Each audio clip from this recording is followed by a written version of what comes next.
தமிழ்நாட்டில் உள்ள பொது பிரச்சனைகள், குறிப்பாக கல்வி சார்ந்த பிரச்சனைகள், கல்வி கொள்கைகள் சார்ந்த பிரச்சனைகள், சுகாதாரத்துறையில் இன்னும் 6 மாவட்டங்களில் மருத்துவக் கல்லூரி இல்லை, அரசு மருத்துவக் கல்லூரி கிடையாது. அது மட்டுமல்ல, சமீபத்தில் நடந்த மருத்துவ மேல் படிப்பில் சூப்பர் ஸ்பெஷாலிட்டியில் தமிழ்நாட்டுக்கு வர வேண்டிய இடங்கள் எல்லாம் மத்திய பட்டியலுக்கு சென்றிருக்கிறது. ஒரே ஒரு கவுன்சிலிங் தான் நடந்தது, மற்றெல்லாம் அது தமிழ்நாட்டுக்கு அநீதி. அது மட்டுமல்ல, முக்கியமானது காவிரி பிரச்சனை. அதாவது இந்தியாவில் இருக்கின்ற இன்டர் ஸ்டேட் ரிவர் அக்ரிமெண்ட், இரு மாநிலங்களுக்குள் 6 ஆற்று உடன்படிக்கையில் முதல் மடை மாநிலத்தில் ஏதாவது கட்டுமானங்கள் இருந்தால் கடைமடை மாநிலங்களுடைய அனுமதி இல்லாமல் அதை நடைமுறைப்படுத்தக்கூடாது. அதாவது அப்பர் ரைப்பீரியன் ஸ்டேட்டில் ஏதாவது ஒரு கன்ஸ்ட்ரக்ஷனோ டேமோ ஏதோ கட்டணும்னா லோவர் ரைப்பீரியன் ஸ்டேட்டோட பர்மிஷன் இல்லாமல் கட்டக்கூடாது. இதுதான் முறை, இதுதான் சட்டம், இதுதான் நீதி. இது இந்தியாவில் மட்டுமில்லை, உலக அளவில் inter country, inter state, inter district எல்லாமே இதுதான்.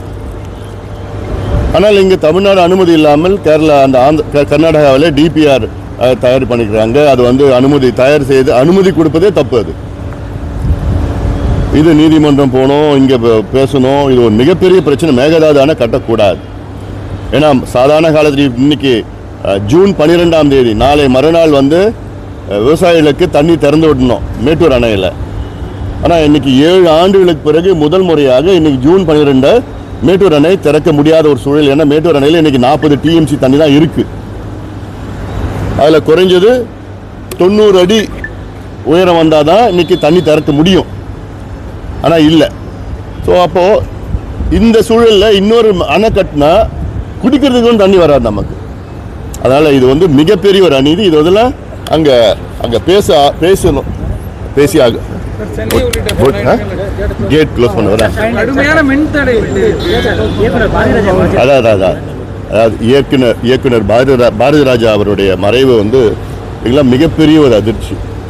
இமயம் சாதாரண கிராமத்தில் பிறந்து இன்னைக்கு திரை உலகத்தில் மிகப்பெரிய சாதனைகளை கொடுத்து ஒரு மிகப்பெரிய ஒரு மாற்றங்களை கொண்டு வந்தார். திரைத்துறையில் மட்டுமல்ல, மக்கள் மனதிலே ஒரு மாற்றங்கள் கொண்டு வந்தார்.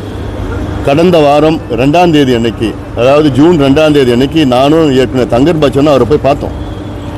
போய் பார்த்து நல்லா பேசிட்டு இருந்தார். அன்புமணி நல்லா இருக்கீங்களா அப்படிலாம் கேட்டிருந்தார். நல்லா சாப்பிட்டாரு, நல்ல உடம்பு நல்ல உடல்நலத்தோடு இருந்தார். எனக்கு மிகப்பெரிய ஒரு அதிர்ச்சி. இன்னைக்கு காலையில் அவர் இறந்த செய்தி கேட்டப்போ என்னால் தாங்கிக் கொள்ள முடியவில்லை. அவருக்கும் அவர் குடும்பத்தினருக்கும் அவருடைய நண்பர்களுக்கும் என்னுடைய ஆழ்ந்த இரங்கலை நான் தெரிவிக்கின்றேன். திரைத்துறையினர் அத்தனை பேருக்கு என்னுடைய ஆழ்ந்த இரங்கலை நான் தெரிவிக்கின்றேன்.